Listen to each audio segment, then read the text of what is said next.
Jeff Bezos and Elon Musk trade blows in billion-dollar NASA moon rocket clash.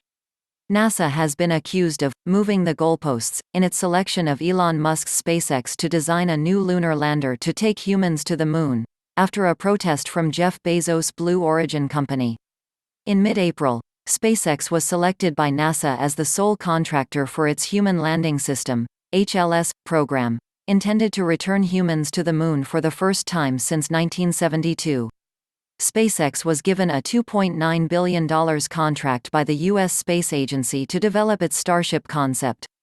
The funding would cover an uncrewed mission to the moon in the coming years, followed by a crewed mission in 2024, as part of its Artemis program. The latter proposal would see the huge Starship vehicle, designed to one day take humans to Mars and with the equivalent pressurized volume as the International Space Station, ISS, launch uncrewed from Earth. It would then dock with NASA's Orion capsule in space, having been launched on NASA's Space Launch System, SLS, where the crew would transfer to Starship. They would then descend to the lunar surface in a propulsive landing, although some aspects of the mission, such as how they will reach the surface from the 30-foot-tall Starship, have yet to be ironed out.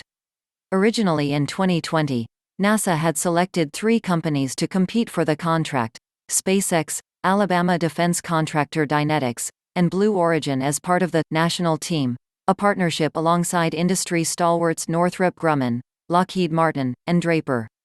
There had been suggestions that 2 of these proposals would be selected, with former NASA Administrator Jim Bridenstine telling the U.S. Senate in September 2020 that this would encourage competition.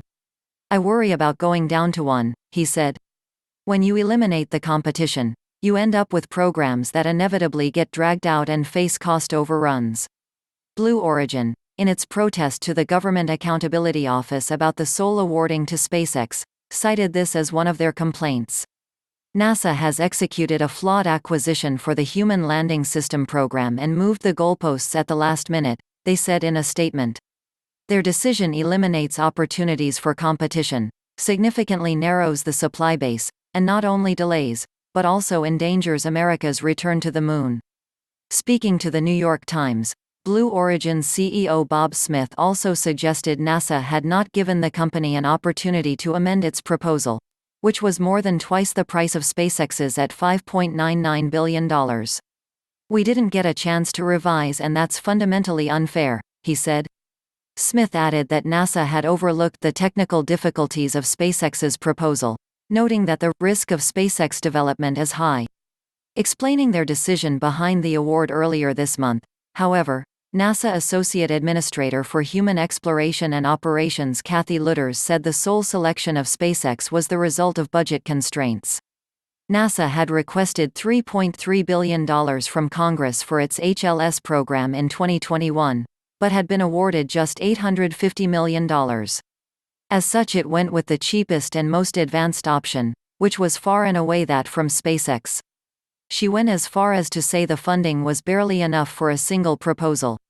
While it remains the agency's desire to preserve a competitive environment at this stage of the HLS program, NASA's current fiscal year budget did not support even a single Option A award, she wrote in a statement explaining the decision. SpaceX's initial lander design will largely obviate the need for additional redesign and development work, and appurtenant government funding, in order to evolve this initial capability into a more sustainable capability, she added. The Verge noted that it was rare for protests like Blue Origin's to be sustained, which means that NASA's sole awarding of a contract to SpaceX is likely to remain the case for the time being. However, NASA has said that future contracts to the moon beyond this initial mission could be competed by other companies, as the agency seeks to establish a more long-term human lunar presence than the Apollo missions. And while Starship is the most ambitious and advanced of the designs, SpaceX has been steadily testing Starship prototypes in Texas, often with explosive results. The proposals from Blue Origin and Dynetics, bearing more of a similarity to the Apollo lunar lander, offer perhaps a more measured if less exciting approach.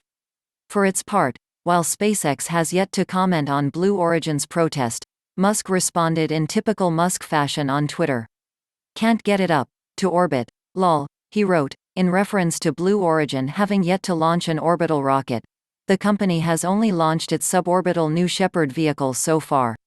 By comparison, SpaceX has launched more than 115 of its Falcon series of rockets to orbit since 2008.